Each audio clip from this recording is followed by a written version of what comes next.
Ladies and gentlemen, this is the main event. Fight fans worldwide, you've tuned into the #1 undisputed boxing podcast today. This is the Boxing Breakdown.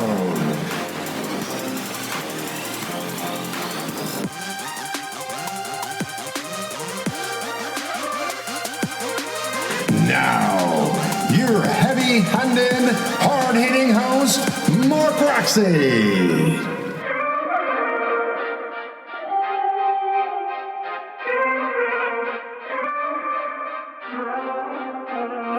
What's up? This is your host, Mark Roxey, and I'd like to thank you for listening in again to the Boxing Breakdown. Hope you guys are having a good week, and I'm excited for today's show. I've got tons of great news, and I've got an absolutely intriguing guest today. So I just wanted to start out by telling you that if you like the Boxing Breakdown, please consider liking us on Facebook, following us on Instagram and Twitter and LinkedIn as well. And you can also subscribe to our YouTube channel. And I've got some news. First bit of news is I'm super excited that we're going to start doing live broadcasting of the Boxing Breakdown. So you're going to get to see the guests in full living color. And we're going to be basically streaming that on YouTube and Facebook as well as LinkedIn. So you guys in future episodes, keep an eye out for that. I'll be posting that. I'll be sharing news on how we plan on proceeding on our Facebook page, and you can always check us out at the Boxing Breakdown. And so some of the news that has been really coming over the wire and things that I've been really paying attention to include Adrian Broner, right? Like, I don't know if you've been following what's going on with Adrian Broner, but he made some public statements. He was interviewed recently, and then it was all over social media, that interview. And part of what he said was, I mean, it was a long interview, but the basic crux to the interview was that he's looking for fights at 140. He's looking for a certain amount of money. He's looking for like $10 million for a pay date. He really doesn't, I don't think he really, he's not opposed to fighting without an audience, but he knows he's not going to get the money that he really, truly does deserve. He's super entertaining. And so he's probably not going to be fighting unless he can get that, he might be sitting on a shelf a little, unless he can get that 10 mil for the fight. So I thought that was really interesting. But here's the piece of that to me is intriguing. He also commented on the fact that he might be able to make 135. And see, the reason I think that's so powerful and such an important statement, right, is because from 2008 to 2013, Adrian Broner fought in that weight class, and he was able to capture a world title. But he was also undefeated in that weight class. So that was a great weight for him. He was able to dominate back in those years.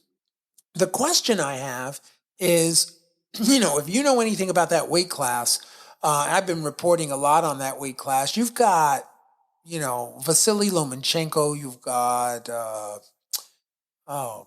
there's so many guys, Devin Haney, that are in that weight class. You got Teofimo Lopez, Luke Campbell. I mean, that is a Ryan Garcia. It's a stacked division.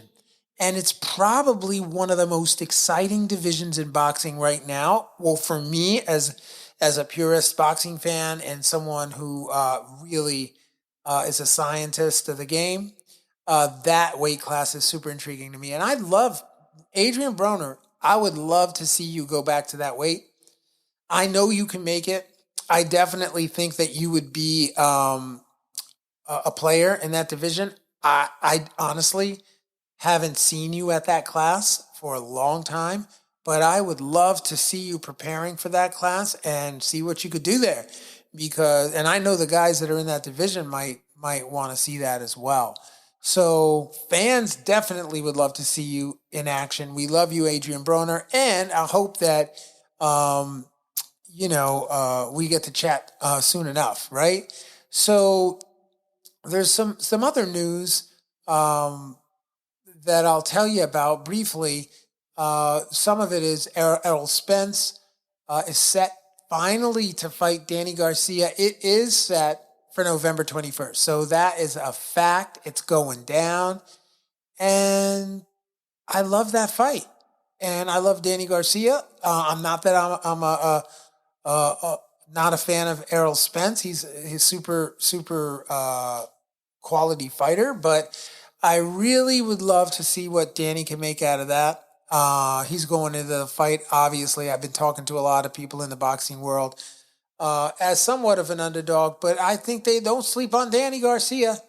Shout out to Danny Garcia and his team, right? I think that could be a really great fight. So I'm definitely going to tune into that fight, and y'all should tune into it too.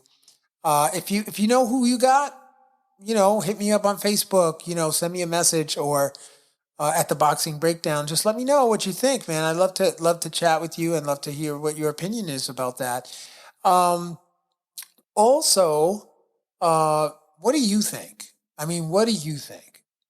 Do you think that Errol Spence really needs to beat Crawford in order for him to be able to say he's the best? Do you think that Errol Spence really needs to beat Crawford in order to do that? Let me know what you think. I don't know. I mean, I know Crawford is, he's at the top of the weight class. He's at the top of the division, and certainly you got to get past him, right, to prove that. But I guess first dibs is Danny Garcia, and we'll see how he does. If he does great there, I assume that Terrence Crawford fight's going to go down. Then, furthermore, in the news, we've got some news coming across the wire that Teofimo Lopez is not happy with the deal for Vasily Lomachenko. That's hearsay. I don't know if it's true. Hopefully that fight comes off. As you know, I've been super excited about that fight, and I would hate to see that fight or that deal fall apart. It's not a good idea. The fans need to see that fight. That is the fight of the year. So hopefully you guys can figure it out. Lopez and Lomachenko, your staff can figure out what needs to happen to make that fight, because the fans need to see that. That's all I got to say about that. And then furthermore in the news, we got Leo Santa Cruz, and he says that not only is he going to come out with a victory, but he really plans to destroy Tank Davis. Big statements coming out of Santa Cruz's camp. Another great fight. Can't wait to see that. I mean, I don't know. What do you think? Let me know. Finally, there's two more little bits of news. You got Canelo Alvarez. He really, he's kind of on the shelf a little bit here because he missed that September 12th date that I think Roy Jones and Mike Tyson got, which, by the way, that fight is on fire. And now, like I predicted, everybody wants to see that fight, even if it's an exhibition. You're hearing news coming out that everybody's up on it. They all want to see it. Fire. I called it. Don't forget, Mark Roxey, Boxing Breakdown. I called that several episodes ago. And then, anyway, back to Canelo. He's looking at trying to figure out if he wants to fight Callum Smith or Demetrius Andrade. I don't know which one of the guys he's going to fight, but I'm just hoping to see Canelo in the ring, pretty soon. He's a fantastic fighter, and the fans really need some Canelo, so hopefully they can work that out. And if you are a manager, trainer, or advisor, or even just a fighter, and you guys want to get on the program, you want to come and join me and break down some boxing and talk about your careers or talk about what you're up to, listen, hit me up at Facebook. Send me a message, a private message, and we'll take a look and we'll review your request. And if we think it's going to match up with an episode, we'll get you on. All right. If you like the Boxing Breakdown and you'd like to contribute to it, you can make a donation at www.patreon.com/theboxingbreakdown. So, with that being said, some of the upcoming episodes that I'm hoping to have Adrian Broner. I'm also looking forward to having the one and only Britton Hart, right? And I've been shouting out Mike Tyson, trying to get him on the program too. So, listen up, people. We got a couple of good episodes in the queue ready to go off. So, can't wait. Looking forward to it. And now I want to get on to the show and tell you a little bit about my special guest. So my special guest this week on the Boxing Breakdown is Joey I. Let me tell you a little bit about Joey I. So Joey is he was a former amateur and pro boxer. He was also a former pro wrestler and the national arm wrestling champion. You do not want to wrestle with Joey I. He was the national arm wrestling champion. Joey's been in boxing for 41 years. He's the former owner of several boxing gyms, most of which have been in Philadelphia. He's a trainer, a manager, and a promoter. In addition to those skill sets, he also is an active professional cutman. He works for boxing and he works for MMA, and he's done that for over 25 years. He's the 15-time Pennsylvania Cutman of the Year. So to let you know, he's got some skills in the cutman business. If you're looking to hire a cutman, you better check out Joey I, right? So he's been inducted into 3 Hall of Fames. The Atlantic City Hall of Fame in 2012, the Pennsylvania Hall of Fame in 2015, and the New Jersey Hall of Fame in 2017. He's also enshrined in the filitalia Italian Immigrant Museum in Philadelphia. And he's been in over 100 films, including, get this, people, get this, in the first Rocky film, Rocky II in 1979. He sat on Sly Stallone's shoulder at age 9 years old. That alone would be an accomplishment. That is amazing. You got to love Rocky, right? So along with Rocky V, he was in Rocky V, he was in Rocky Balboa, and 2 of my favorite, he was in Creed, and he was in Creed 2. He's been a technical advisor, and he played himself in that movie. He's worked as a cutman and a hand wrapper for many, many great fighters all over the world. He's practically worked within the entire Witherspoon family. He's worked with Tim Witherspoon. He's worked with Tim Witherspoon Jr., Chaz Witherspoon, etc., right? He's worked with Ivan Robinson, Bruce Sheldon, Jackie Frazier, Sergey Kovalev, Chad Dawson, Tony Ferranti, Anthony Caputo, Chuck Musacchio, and Christian Carto, Sonny Canto, Thomas Lamanna, and a whole host of other fighters. He's worked with my fighters as well. This guy has a resume like you wouldn't believe, and it is my distinct pleasure and honor to just hang out with you. What's up, what's up, what's up? Come on in, Joey I. Yo, Mark, how are you? What's up, Joey I? What's going on, man? Hey, not too much at this moment, but, with all this COVID mess, but just keeping on. Yeah, so you down in Philly, right?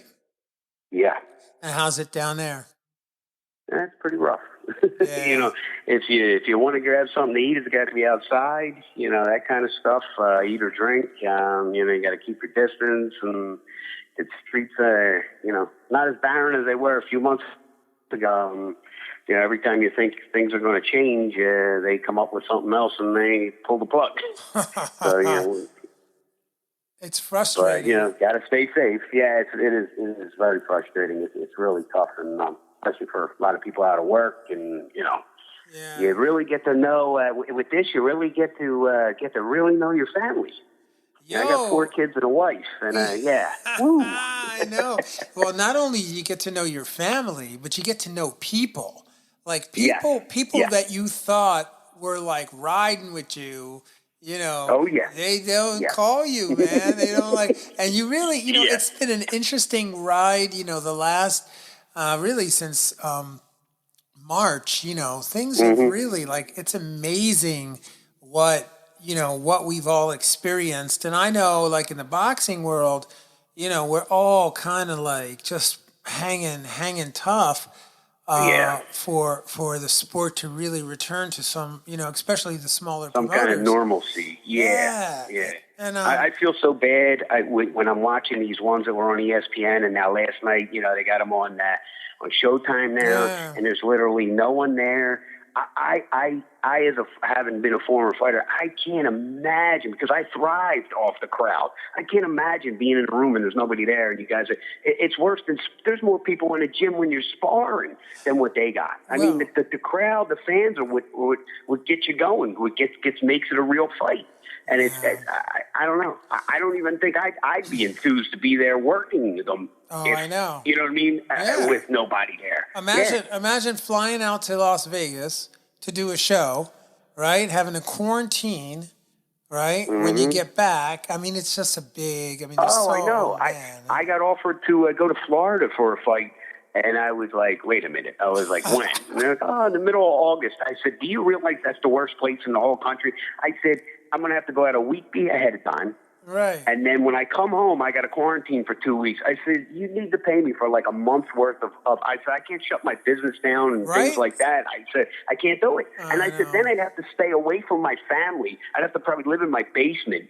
You know, and I said, nah. I said, it's not worth it for one fight to go. I said, nah. I said, I can't do it. It's crazy. It's not workable. It doesn't work. No, it doesn't work. No, and it's just the whole thing about it. Like, you know, like I have a local one to do a cage fight. They're doing 2 days in a row in a closed place in Philly. You know, nobody there type thing, and because they're only allowed to have 6 fights at a time. So instead of doing it, which I thought, well, if you got 12 fights, just get them out of the way in one night. No, they're going to do it 2 nights in a row. But I just the aura and the ambiance of it, there's nothing. You're going to be in a big empty room, and just, you know, you're going to hear feet moving around and slaps. You know, it just you know what it reminds me of? On like the big cards that I've worked, when, like, you know, like a big pay-per-view or something, say with an AC or New York or somewhere like that, or Vegas, and they got like 12 fights on the card. Well, most of the fights on the undercard, you know, they're just obligations that the promoter has to keep their guys fighting. And you're there, and there's literally in a giant arena, and there's nobody there. It feels like the guy's going to the electric chair. Like they're just, you know, walking out, and you just hear nothing, and there's nobody in the room, and, you know, you can't be yelling too much to your fighter, because the other side can hear you just as well as any. You know, it's bizarre. I feel bad for the fighters, because it's so like they say, if a tree fell in the forest, you know, did it make a sound?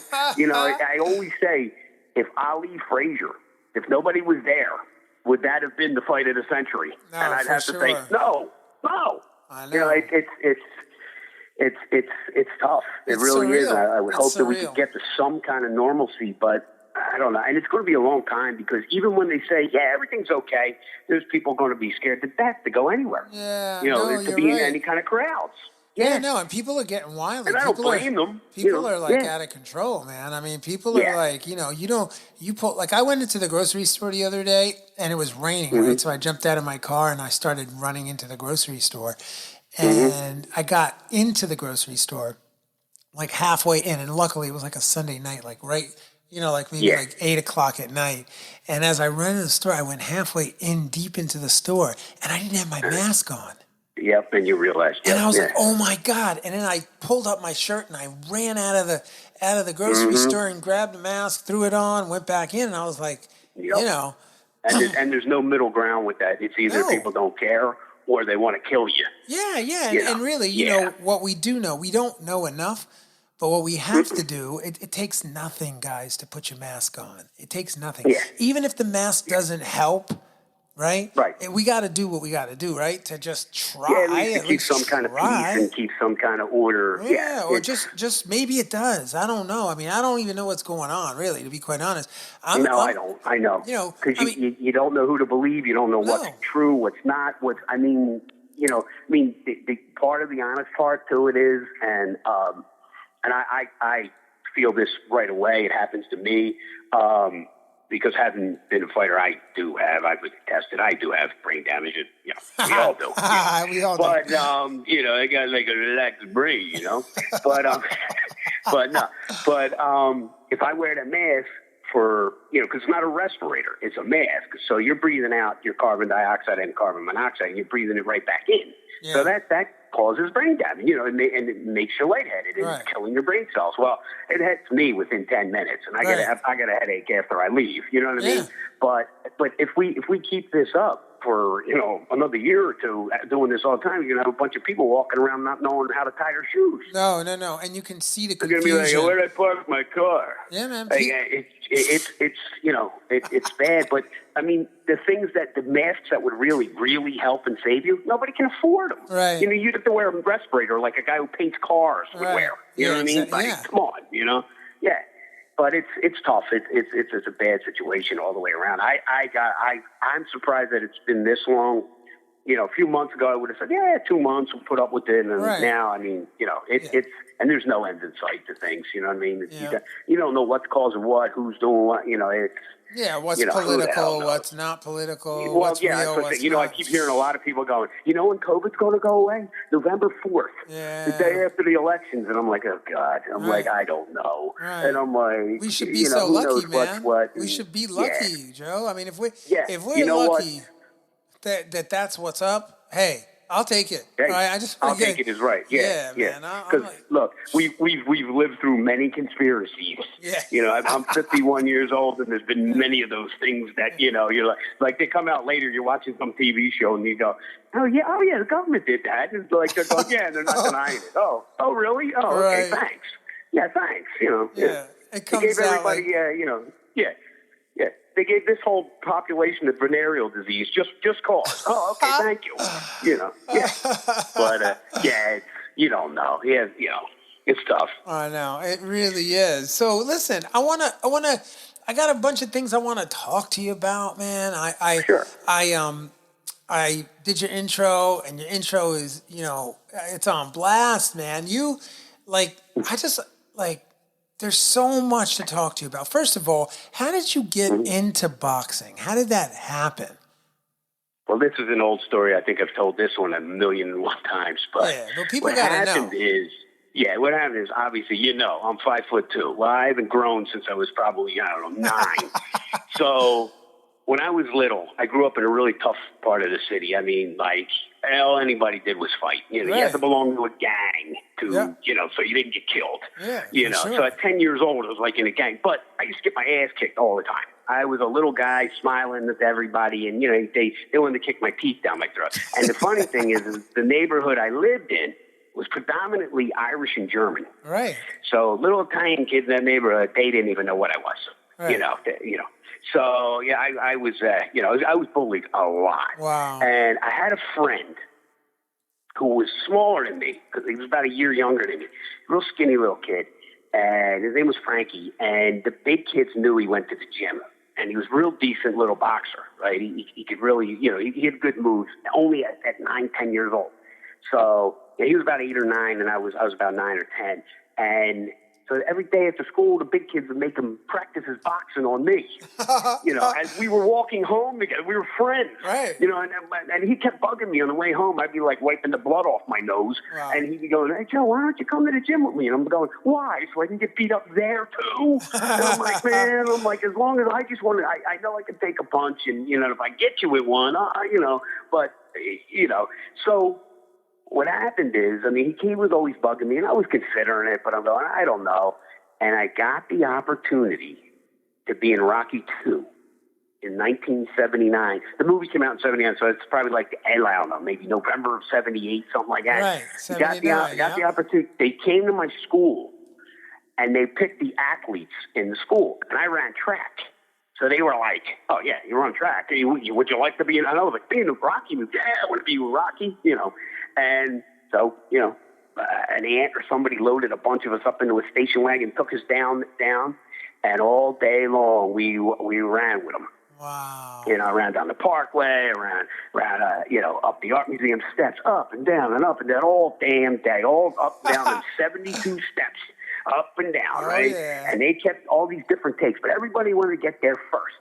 But me being so little, I would kind of fast, and those steps are like nothing to me because, you really got to jump. Normal person's got to run 3 or 4 of them at a time. Right. And it didn't bother me. I just ran right up them, and I kept getting there first.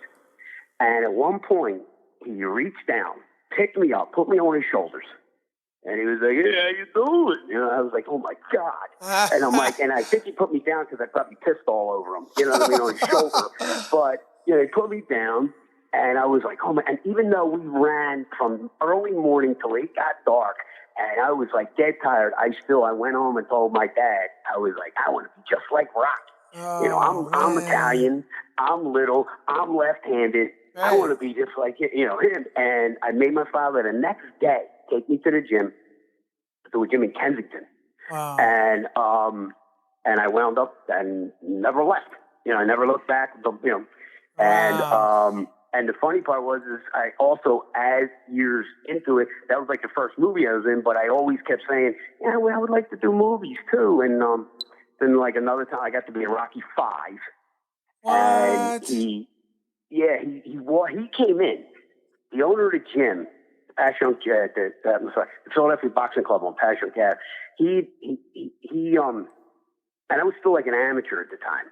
And when they were doing Rocky V, and he was coming in for sparring partners and guys maybe to be in scenes with Tommy Gunn, Tommy Morrison. And so, but I had just walked in from work. And I for years, I did cement work as a cement contractor. Right. So I came in with like a Jeff cap on and a Carhartt work jacket or something. I was coming from work. It was like wintertime. I walked in, and Stallone was there, and I said, and the guy Gabe, who owned the gym, I said, "Hey, Gabe," he brought Stallone. He goes, "Yeah, he's looking for guys they might even use the gym for something." I said, "Oh, okay, whatever." And then all of a sudden he's picking, Stallone's literally picking guys. "Yeah, get that guy over there, get this guy." He goes, "And that guy too." And I'm like, "What?" And I was like, "You're looking for heavyweights. I'm barely a lightweight. What are you talking about?" And they go, no, just the way he is. He's perfect. Wow. Be a corner man. Wow. And they picked me to be a corner man at the Blue Horizon, wearing my Jeff cap on and everything, and a Q-tip in my mouth or whatever, and a towel over my shoulder. But in that one, I really got to slow it down to find myself. You know what I mean? It was like one of those things. But yeah, I've been in about four of the Rocky movies so far, and in Creed I played myself, and I was the technical advisor, and I handpicked all the fighters that you see in it, the trainers, the referees, and and it was an honor to play myself, and all the lines that you see that I said to Stallone, there were no, I had to make them up. Wow. So everything me and him said, I made up. So, but that's how I got into boxing, and I like I said, I had a love for it, and I was an amateur fighter, and did halfway decent, and I turned pro, and moving along, and then I had a knee injury pretty bad. I blew out my left knee in a fight, and had to make a decision: do I wear a knee brace and fight really bummy guys, or do I just say move on to something else? And I moved on to originally being a Cutman because I really, really loved that part of the game, of why I used to go to fights at It was a place called the Arena in 46 Market. Right. And then there was also like the Blue Horizon, obviously, and places like that. And we would, and the Golden Eagle and all these. I'd be watching the guys in the corner more than I'd be watching the fight. Wow. And when I was still an amateur fighter, I had a friend who was a pro, but he was like kind of a down and out, done, shouldn't have been fighting guy. Right. And he asked me to work his corner at the fight. You know, it was in the gym. It was actually at the Front Street Gym. They had a pro show at the Front Street Gym in Philly, and the same Front Street Gym upstairs, the one upstairs. Yeah, okay. Yep. And I said, I was like, yeah, I'll help you out, no problem. You know, so I was like, you know, I've been watching these guys, and I knew three different cutmen that had been kind of paying attention to what they've been telling me and watching them. And you know, one of them was Eddie Aliano, who was with, you know, everybody. Yeah. And then another guy, the old timer who had Joey Giardella and guys like that, was Adolfo Taco and Lil A.B. And then there was another guy named Stan, the Cutman from Philly too. And he had worked with a lot. And you know, I was listening and learning from him. So he asked me to work his corner. I literally worked his corner. I was about 20 years old. I worked his corner by myself. Wow. And he got cut. I stopped it, and I said, you know what? After I'm done fighting, I think I'd like to do this.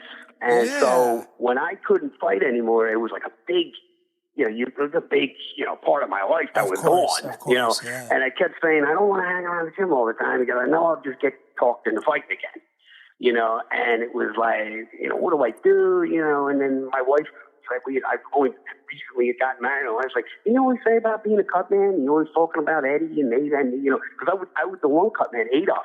He had been out of it for a long time, and I used to learn stuff from him sitting next to him on a bar stool in a bar in South Philly.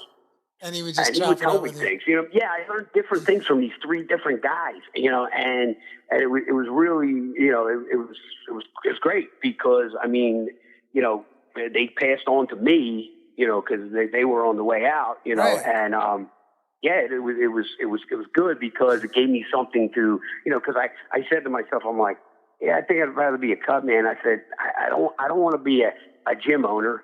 Gyms never make any money. Right. I don't want to be a promoter. All they do is lose money. I said, you know, I don't want to be a manager. They get guys, they put all this money in and bring them up, and then somebody steals them. Right. I said, I don't want to be a trainer because they're not horses. Freaking these guys don't listen for nothing. You know what I mean? And guess what? You know what I did? I never listened to myself. Yeah, I own 7 different gyms. I've been I was a promoter for almost 20 years. Freaking, I managed a bunch of guys, training guys. Wow. I even put rings up there. Every sinking thing you can think of. I even used to referee tough man fights. Oh my God. You name it. Freaking, I've done it in this freaking, and I never listened to myself. Wow. Yeah, you said I'm not going to be a manager. Yeah, but my main love was being a cut man. So I mean, you know. So you actually said, like, hey, I'm not going to be a manager. I'm not going to be a promoter. Mm-hmm. Oh, yeah. I thought this whole thing out. You know, there was about a 6-month period of when I had just stopped fighting, and I'm going like, I'd go by the gym, and I would be like, I'm not going to go in. I'm not going. I know I go in there. I'm not, you know, somebody will talk me into fighting, you know, or something I shouldn't be doing. You know what I mean? And I'm going, and then I was like running around through my head, and I'm like, because I always tell guys the same thing. You know, too many guys don't know when to quit, you know, fighting, and you want to be able to find your car, you know, not, you know, walk out and go, hey, where did I park my car? You know, being a winner got nothing to do with your record. It's knowing when to get the hell out. For damn sure. And, you know, so I always tell guys, you know, a guy not long ago, you know, he was very upset after he, like, made an announcement that he wasn't going to fight anymore at the fight. And I was like, come here, man. I'm like, look, this ain't the end. You've got all this knowledge. You've been fighting for 20 years. Give it to kids. Give it to some pro that or some guy that you think could be a pro or something. There's not the end. You could manage guys. You could help to co-promote with somebody and eventually be a promoter. You could do so many different things. Hell, you could become a boxing writer. You want to stay in it. You don't have to stay in it in the ring. You know, and absolutely, yeah, definitely, and that's the way I looked at it. And it was like, I hope that I could call myself a winner. You know what I mean, by doing the right thing and keep moving on. And like, I got a lot of respect for guys that do what I couldn't do, which is when you're done, they just walked away. Right. You don't even see some guys that fight. Yeah. You know, they don't even show up to a local show. Right. You know, and I know a few guys like, and it's like, wow, I really got respect for them because the rest of us, we're like gym rats. Yeah. Like we cannot, it's because boxing's an addiction. Yep. You know what I mean? It's like drugs. For sure. On a Friday or Saturday night when you go, I had enough of this. Monday, you're planning the next thing. Yep. You're like, or you're right back to where you're okay, yeah, I'll be there. And it's like such an addiction. It sure is. And it's a passion it controls that just you, controls. baby, Yeah. But at least it's not one that's really going to kill you. No. But it can bankrupt you. It lost a lot of money in it. Yeah. But so can the stock market. Yeah, exactly. Well, like they always say, if they weren't crazy, they wouldn't be fighting. Yeah. And if anybody, you got a lot of guys who say, I'm a real smart business. I get guys calling me all the time. I've been in business for all these years with this and that. I want to get into managing or promoting fighters. And I'm like, and they're going to smell that freaking nice suit and all that money of yours and rape you. And you're only going to make boxing worse. Why is that? Well, because in a couple of years when you go, oh my God, my asshole hurts, and you're going to be bitching and mad about and saying how bad boxing is, you're just going to be downing it more. So nobody needs that. Right, exactly. And it's the truth. I told a guy one time, and it's a shame because it did happen. And, I won't say any names or anything. The guy had called me, never had been to a fight, never nothing, wanted to manage a fighter.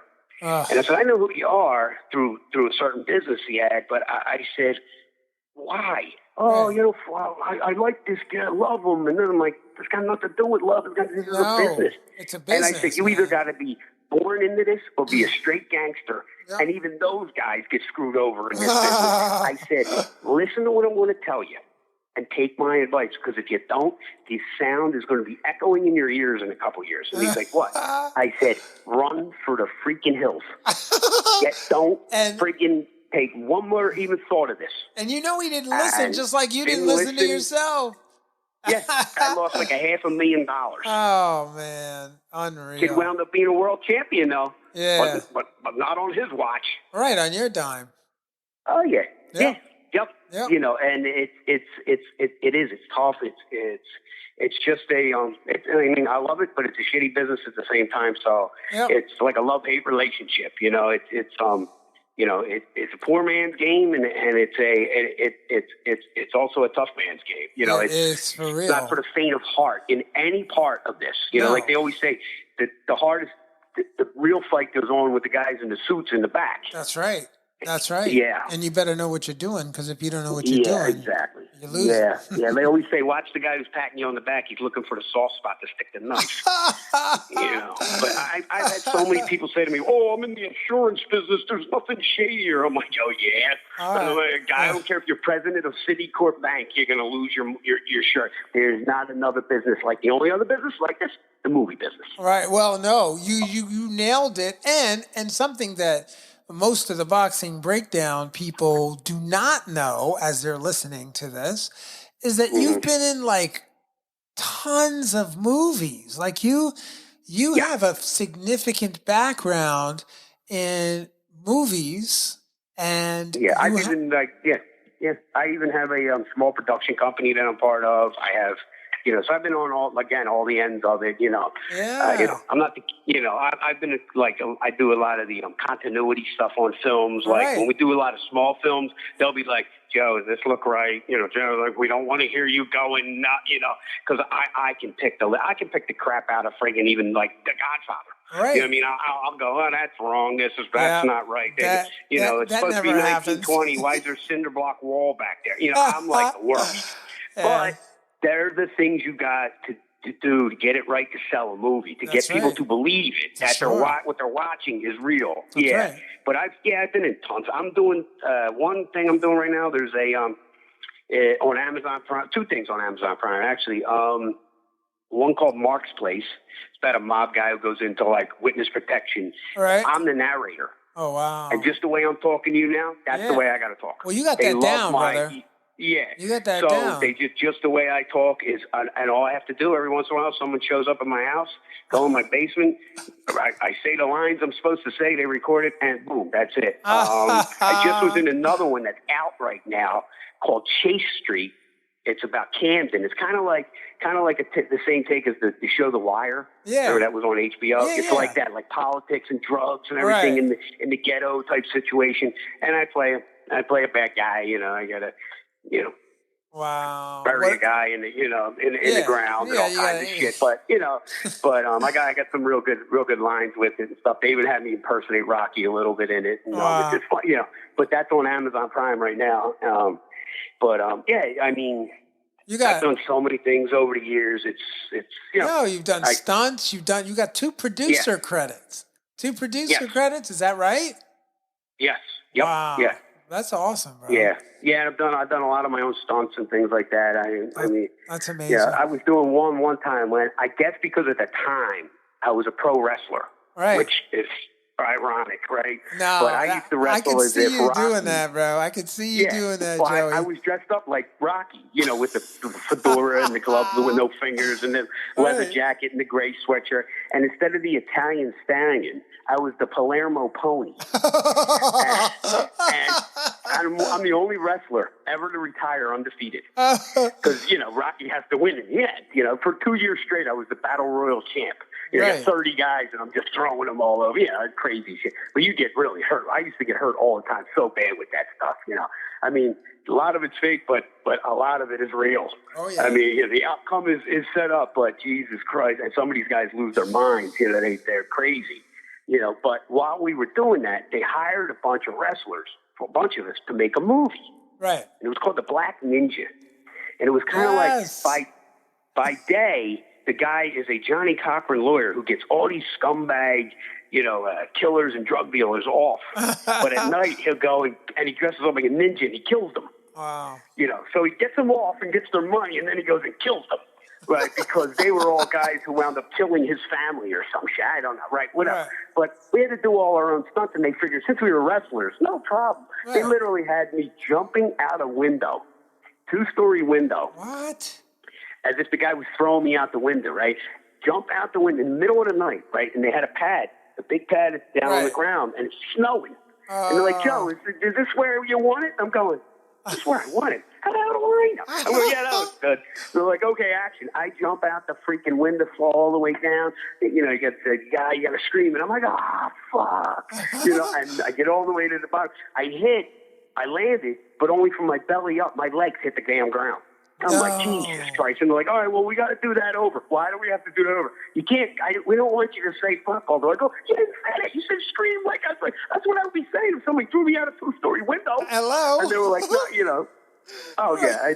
So we kept take after take. I'm jumping out of goddamn. And I was like, I don't believe this. And I was like, okay, but yeah, That's great. But, yeah, I've done a lot of, like car chase type stunts where I'm the driving and, I love that kind of stuff. That's so cool. Because I used to do at one point, and this is something you would have loved it, and I had a fight. Used to do some fights down at the Lagoon, down in Essington. And I used to jump over, after the fights, go out in the parking lot, jump over 5 cars through a ring of fire. What? On an old enduro motorcycle, big heavy old motor, like old 70s dirt bike, which they were only a dirt bike because they had knobby tires. All right. But it was a big, and I was all dressed in red, white, and blue, and it was a tribute to Evel Knievel, and I called myself Evil Eye. And I would jump over, and I had it set up to jump the ring at the Blue Horizon. I was going to use a smaller bike. I had it all worked out. Right. Go over. Again, I only had 8 feet between the lights and the top of the ropes of the ring, and I was going to jump over, boom, go down and up a ramp and up to the what do you call it, the stage that was right, at. Right. And had it all worked out, and then the place got shut down. Oh, man. But it was starting to get too easy, and I kept saying to myself, look, I am not Evel Knievel. That is one of my heroes, my biggest hero in my life. That guy but he was just flat out crazy. He just said, I don't know how I'll get there, but I'm going from here to there, and that's it. Right. And I said, I got to either add more cars or stop doing this. Yeah. And I was like, Stop and doing it was a good idea. God bless my wife. I'm like thinking, do you realize what I'm doing? Like, I'd be loading the bike up at night, to go to. I had a friend. His father had a Christmas tree farm, Right. All this open land. So we would make ramps, or we would, he had an old barn. I would jump over that, like anything to practice the jump. So Mom loaded up my West going, have fun. And I'm going, Jesus. And my buddy said, did she realize? I go, yeah, I don't know. She's going, and now she goes, well, what the hell was I supposed to say? And I'm like, I don't know. I said, I don't know. I said, but, at least I'm still here in one piece to tell the story, Right. But, stuff like that, I'm like, I guess, an adrenaline junkie. I don't know. It's Joey bro, you are like a renaissance man. You like, I've known you for a while, but like, I didn't know you jumped through things and motorcycles and, you're into everything, bro. Yeah. You know what it is? I probably my whole life, you never want to have is regrets. I should have, would have, could have, all that. I should have done this, or could have done that, or anybody's can't come to me, as long as it wasn't, robbing a Brinks truck, which right now that might not be a bad idea. I don't know, but I'm saying, I don't know that I've said no to too many things. I've been in plays, stage plays. I've been all kinds of stuff. And I just have been like, sure, I'll take a shot. I did a comedy routine last year. I'm not a comedian. I'm a ball buster, but I'm not a comedian. I did a stand-up comedy routine last summer at the Atlantic City Boxing Hall of Fame. They had a comedy night. Right. And I came out and, and I broke them up right out of the gate. I came out and I said, all right, before we get into the real laughing, get your laugh out now at me. I don't want you laughing at me all night. You laugh with me. Right. And somebody said, why? And I said, all right, I know what you're thinking. How the hell did James Caan and Joe Pesci have a kid? And everybody just, while the whole time, right in the front row, Chuck Zito, if you know who that is, Chuck Zito is gritting at me the whole time, never even, makes changes of, and I'm going, how am I supposed to freaking be funny with freaking Chuck Zito's gritting at Chuck, say something, smile, and he's like, yeah. I said, he came up to me right after, he's hugging me, he's going, oh, Baba, you were so funny, I said, what do you mean? I said, you didn't even, I was laughing on the inside. I swear to God, it was great. And I'm like, where are you going to be next? I said, probably working the fight tomorrow night right here. What do you mean? He's like, no, when are you going to do another? I go, I'm not a comedian. All right. You might have, listen, you might have to just expand your, you might have to take your IMDb and start putting some comedy work credits on there. yeah. I had, I did for a while. I always thought people would say, you got to do a stand-up. You got to open up for me as a stand-up. I'm like, I'm not a stand-up. I see that. Stand-up comics are generally not funny people in life. Right. They're usually that, and then they pay attention to everybody else, and then they make fun of things. I said, if you want, I can MC. I said, that's fine. I'll come out and I'll make fun of the audience. I'll break fun. I would go out and start eating people's food, messing with them, saying all kinds, make, tell a few jokes, make fun of somebody walking in. Okay, here's these other assholes. Come on, And I did one night where the comedians were just all really, really, nobody laughed. Right. I mean, the audience was funnier. And they kept yelling, Bring the Dice Man guy back out. Like I was wearing like a leather jacket or something, and they were like thinking I was like doing Dice Man. I'm like, no, I'm just doing me. All right. But and I have if you ever saw, I have a talk show too. We did the Joey I show. It's on YouTube and Facebook and everything. That was probably the easiest thing I ever did in my life. Shout it out. How do we get to that? Is it just happening now, right? Yeah, I've done these over the years, but there's there's the Joey I Show, and there's also the new Joey I Show. Okay. And I interview people and this and that, but it's kind of like a combination of Dice Man and Dean Martin. Right. You know what I mean? Like kind of, I'd be sitting there swigging a bottle of whiskey and go, bring the next guy out. And, I'd make somebody like a bouncer type guy, drag somebody in, even if it was a woman, bring her in, all right, sit her down, sit her down. And like when they open it up, the opening scene is my sidekick, there would announce that, and now on loan from the Graterford prison, and they'd walk me in and I'd be wearing a yellow jumpsuit. An orange jumpsuit, and I'm handcuffed, and the guy uncuffs me, but the jumpsuit's all tearaway, and I rip it off. And you got a suit on, and go in and sit down and say, but it was, but they wanted to have a script and all. I said, no scripts. So all I need to know is whoever I'm interviewing, a couple things about them, and if it's somebody I know, forget about it. I don't need nothing. And we just sit there, have conversation. We had comedians, we had singers, a lot of different actors and local people. It was like a local type thing. But it was funny. I had dinner one night. I had to fly to New Zealand for a fight, but I had an 8-hour layover in LA. So I call a good friend of mine, who you have to know if you're in boxing, one of the greats, Boom Boom Mancini. Oh yeah. So I call him up. I say, "Yo, Ray," I said, "I got to go to New Zealand." He said, "Oh yeah." I said, "Yeah." And I said, "But I got an 8-hour layover. I ain't sitting in no day." He goes, "Don't say another word. I'll come pick you up." And I said, he's like, yeah, don't worry. I said, oh, okay. I said, all right. Comes, picks me up. Go to his house for a little bit. I thought, okay, he goes, you ready to go? I go where? Back to the airport? He goes, no, I got it all set up. It's one of my favorite restaurants. We were in LA, and it was an outside thing. I said, all right. He goes, I got a couple people for you to meet. A couple of my friends. Right. All right. Walk up.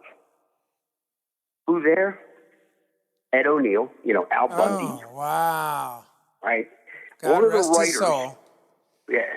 One of the writers for what you call Curb Your Enthusiasm and Seinfeld. Right. David Mamet, who wrote The Untouchables and Glengarry Glen Ross, and Schwarzenegger. I'm like, what? And they were his partners in Ray's. Boom was doing a lot of movie stuff, right? And they have a movie company, distribution company, and I'm like, what the hell? And all they kept talking to me about was my show, and I'm going, wait a minute, you're Al Bundy from Married with Children. Right, you're the freaking Terminator.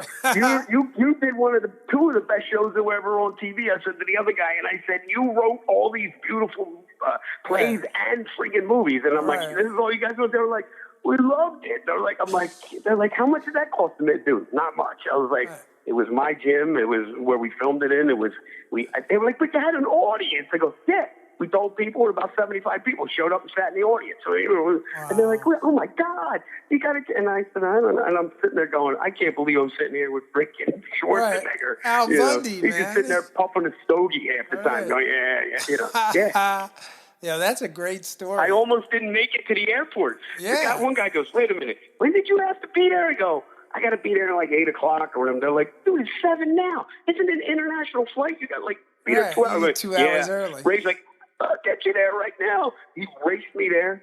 And he goes, if you don't get call me, I'll come back. You stay at my house all week. I'm like, all right. And he friggin', I ran through like crazy, and they were just about to close the door, and they're like, yeah, you were the last one. We were waiting for you. And I'm like, sorry. Wow. And they jumped on, and 22-hour flight to New Zealand. But crazy. Amazing. But you never know who you're gonna meet or be in a movie with. Or, for sure. I got friends that do that all the time that are like fight. Some people in the fight game, but they'll like they like to do that 6 degrees of separation type thing. That the 6 degrees of Kevin Bacon, and they're always figuring out how hard is it to get from me to Kevin Bacon, and I'm like, it's not hard. It's not hard at all. It's 3 degrees. Yeah. It's 3 degrees, man. It's amazing. That's so inspiring, man. That and just your favorite fight movie. What's your favorite fight movie ever? It's called Fat City. It's from 1972. Fat City. Yeah, a lot of people don't know that movie. It's about the local club scene, pro boxing in Northern California, where most of the people were like apple pickers and stuff like that. What? And Stacy Keach and Jeff Bridges. Wow. It has. Yeah, and there's and Curtis Copes, who was like welterweight fighter way back in the 60s. He's in it, and he didn't even play a fighter. He recently passed away. The guy who was coach in Cheers, and he also was like Tommy and Raging Bull. Right. He was in it, and it's just so like real. There's just so much realism to it. The only thing that is different, like for us to them, was where we come from. We're not apple pickers. You know, we might be a mechanic in a garage or construction worker or something. Right, for sure. But like they were up there in the hills, and and it was one guy wanted to start coming up, and the other guy wanted to get his shit back together, who had been a fighter, and he was like a down and out bum. Right. And he wants to get back into it, but his girlfriend's a real annoying, drunken pain in the ass, but it's just so real. And even just certain things that they say, and you're like there's a scene where they're about to go out of town with 3 fighters, the trainer and the manager in the front seat, 3 fighters in the back seat. They're all singing, having a good time. They're driving away. You don't see the fights.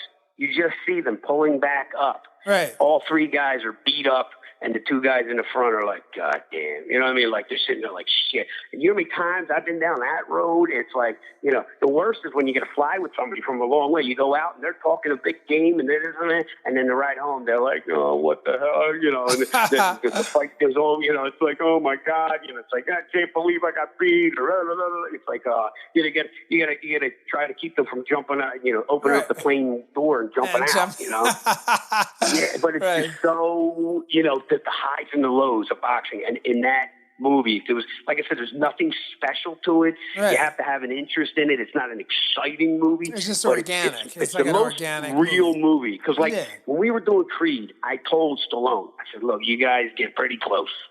I'll give you that. You've gotten pretty close.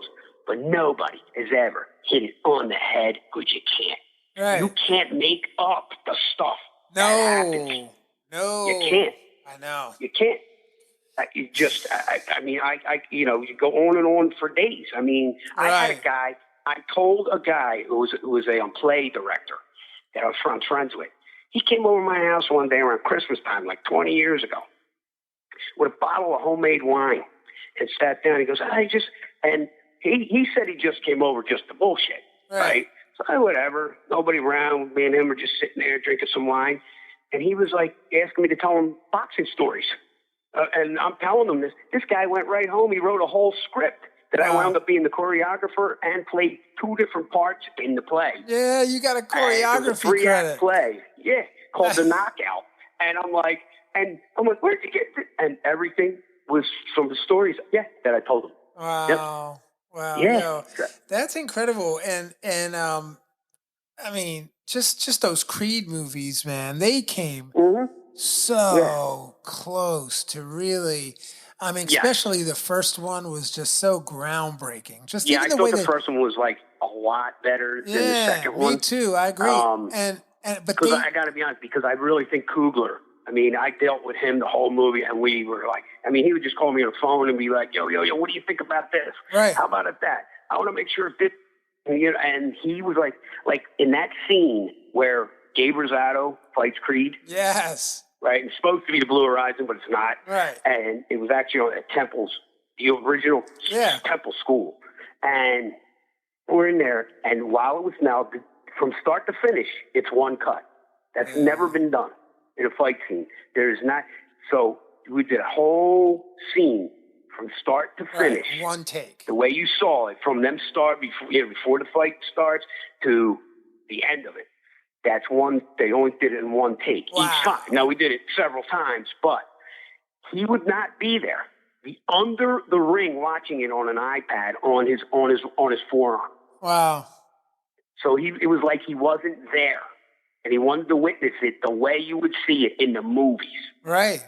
Which I thought took a lot of, thought, a lot of insight you had to like take yourself out of that typical, I'm going to throw it over here and watch how it happens. You know what I mean? Right. And it was really cool. It was, and it's funny, like when we were doing that movie, between the local acting people that were like extras and things like that and in it, and the fighters, I knew everybody. Yeah. It was like, it was like a homecoming. Like, It was the crew. It was like, It was like, well, how do you know that people sitting in the audience? Because I'm also an actor. Right. I always tell people there's only 2 of us that really cutmen, professional cutmen, and actors at the same time. And that's the guy who in Rocky was his Cutman. Rocky 1 and 2, actually even into 3. Al Silvani. Right. He had been like Cutman for Jake LaMotta, Rocky Marciano, all these guys. He parlayed that while he was a real Cutman, he was in a bunch of movies. He's like in Cool Hand Luke. You know what I mean? Like, you can find him in all kinds of movies. He's in, like, Any Which Way But Loose, the bare knuckle fight stuff with Clint Eastwood. He's in, like, all kinds. It's like, he pops up all over the place, and it's like, you know, he's not this, like, really famous guy, but he sure made enough of a name for himself that, you know, I can pick him out in movies all the time. Right. Well, that's what you call that, is like when you can recognize someone instantaneously, but you don't know their name. But you know them instantaneously because you've seen them in, like, 25 movies.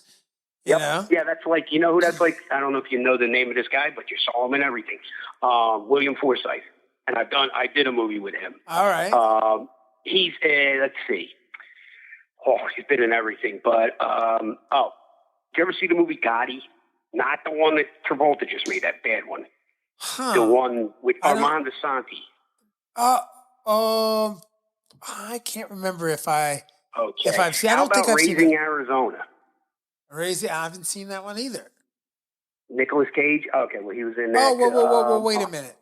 I think Nicolas Cage and the guys break out of jail, and then him and his wife, they steal a baby because they want a baby. I've seen that one. And Tex Cobb is the warthog from hell. Yeah. There's another story for you.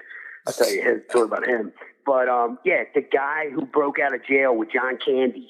Right. I'm not John Candy, John Goodman. That guy that was with him is William Forsythe. That guy's been in everything. Yeah. But, I got one for you. How about the Steven Seagal movie, Out? It was Out for Justice. Okay. Where Steven Seagal's supposed to be like a Brooklyn cop. Right. He's like a Goomba. Yeah. And he's chasing after that junkie, the big fat guy with the mustache the whole time, Richie. Right. That's William Forsythe. Okay. Really incredible actor. Wow. Yeah, and they made a movie recently, another like Raging Bull movie, like a second to it a few years ago. It went right to DVD or whatever it went to. But he played an older Jake LaMotta in that. Right. You know who else is like that? Okay. Who else is like that? You know, Joseph D'Onofrio? Yeah, I was just going to. That's who I did a stand up with. Yeah, Joseph. Joe D'Onofrio. Yeah, I did. He was. We were working together on that comedy show. Wow. And he that's what he's been doing lately. He's been just doing stand up. And he was asking me all this shit. He's like, dude, you're funny as hell. I'm not even funny. I'm like, don't worry about it. I'm like, I went to school with him.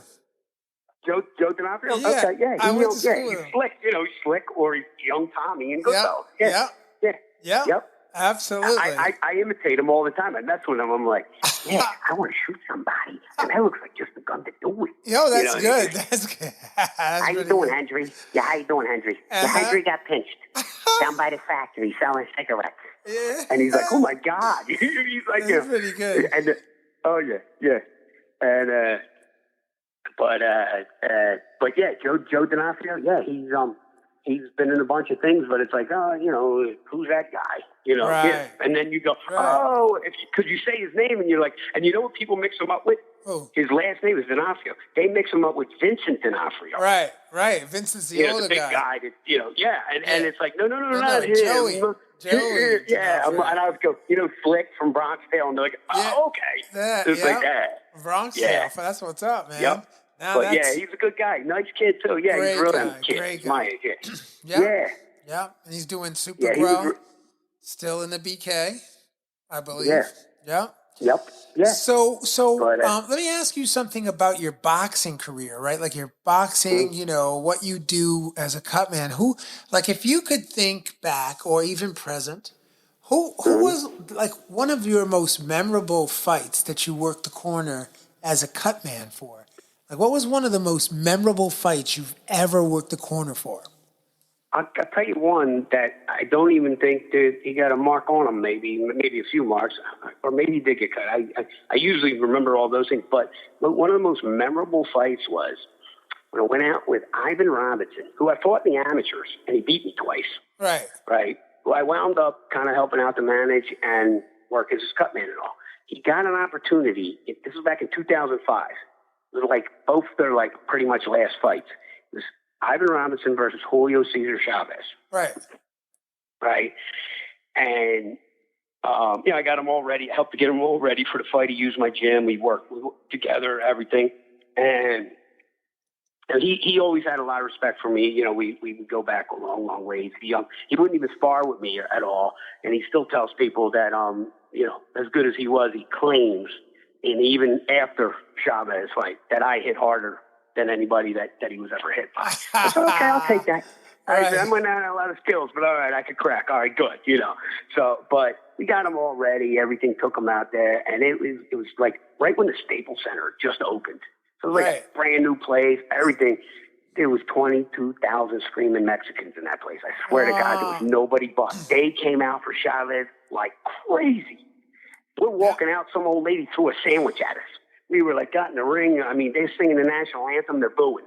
They're like, I'm like, oh my God. And I'm going, and everybody's going, yeah, Chavez is going to knock him out in like 2 rounds, 4 rounds at best. And went out there, and they both were, because they're both pretty much done. But it was made for a good fight, the banger versus the boxer. Right. And they're going back and forth, for 10 rounds. And 4th round, Ivan went down right on his back. And everybody's like, oh, that's it. And I was like, uh-oh. Popped right back up, no problem. And, he didn't win the decision, but there's no way he would have. I don't care if he knocked him out. They probably would have, made everybody close their eyes for a minute and, and wake Chavez up. But that was that was like an incredible, incredible fight. And, and I remember Bob Arum walking over to me and one of the matchmakers and walked right over to me like, who else could get us? Like, what do you mean? Well, we need a guy with a good record. But I go, I thought this is his last fight. Right. And they go, look around. We're going to take him to every town that has Mexicans. They're like, we're going to, and I think they tried it one more time. He hurt his hand and it was over or whatever. Was that, but, was that like his 112th fight at the time? Chavez probably it was like 112 fights he had at that point. Yeah, it was probably his 111th. Yeah, because he fought that fight with Julio Cesar Chavez for Ivan Robinson, 2005, May 28th, 2005, right? Yep. Yeah. Wow. Yeah. Incredible. Yeah, we were out there. That was one. I love that. I like. You know what's funny? Wow. Things that are memorable, but they're not big. It doesn't have to be a big fight. It doesn't have to be somebody who was half falling in or eye falling out. I've got plenty of those stories. But I was one of the first people to ever work with Kovalov. Really? When he came to this country. Because he used to be trained by John David Jackson. Right. And I know John good because John used to train in Philly and everything when he was a fighter. Right. He wasn't from Philly, and John would always be like, Joe, we need you with us. Right. So, he started out with main events, and they would be up in Bethlehem at the fights, at the Sands. Yeah, at the Sands. What's it called and a few now? other places like that, and they would always get me, and I'm like, oh my God, this freaking guy is a machine. Yeah. He would come back in the corner, he wouldn't want water, he wouldn't say anything, he was like Drago. Right. He would just get up and go out. For real. And guys, and then there was times I had to work against him. Yeah, and every time I worked against him, every guy would come back after the first round and say the same thing. They'd be like, oh my God, something's wrong with my legs. And it was like, yeah, you got hit. Right. He only hit me with a jab. It's like his jab was like Ernie Shaver's right hand. Right. I can't feel my toes. Yeah, I'm telling you. And then they would last like 2 rounds, and it'd be like, holy. But working with him, just was like, it was really, really cool experience and really, memorable. You know what I mean? For sure. I got plenty of them. Chad Dawson, you work with Chad Dawson, right? Yes, I got to work with Chad Dawson before. Yeah, yep, nice guy, cool guy. For sure. I worked with. The funny thing is, I've worked with 3. It's funny when you've been around so long, you wind up working with the son of the father you used to work with. Like you used to work like Tim Witherspoon. Right. I wanted to work in his corner. Then years later, I worked his son's corner, and I worked his nephew's corner too. That's incredible. You work with the whole family. The bad part though with Chaz, he doesn't sit down in the corners, so people get a good laugh. I stand on the stool just to reach his face. Right. Oh, what's that guy? What's the trainer? I have a picture of that, of me standing on a stool. A photographer gave me a picture and went, I wanted that. And he's like, oh, this is a great picture. I go, yeah, just the whole arena's laughing because you see me standing on the stool, Yeah. And I worked with Bruce Seldon, and I wound up working with his son Isaiah.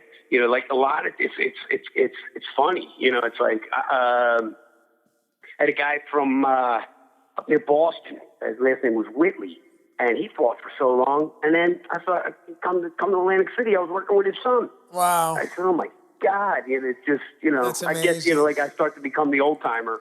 Yeah. And you've been doing this a long time, bro. You've been boxing. You've been in boxing a long time, so yeah. You're gonna start to see that. I had it involves Peltz. God love him. Yes. He had a fighter named Big John Poor. He was a squid fisherman. He was just this big white guy, that eat a lot of punches, and he could punch like a truck top. Right. But he didn't have a huge amount of skills, but he was tough, and he brought a crowd, And one night, fighting a guy in the other corner, called himself the Mean Machine. Remember from Longest Yard? Right. He called himself the Mean Machine. Right. Yeah. Well, he had the same colors and everything, black and red, whatever. But his trainer was Bronco McCart's father, and I knew them because I had worked with Bronco McCart before, when the father. Right. And he cut John really bad, real bad. I mean, his eye was practically hanging out. It's all, and I'm working on him between rounds, whatever. And, Russell kept running up to the corner. He's yelling up, Joey, save him. I'm like, shut the fuck up, Russell. And I'm screaming at him. Sorry, I'm cursing, but I'm screaming at him, and he's screaming. I'm like, shut the fuck up, right? And I'm bringing him out, and the other corners going. They told me after.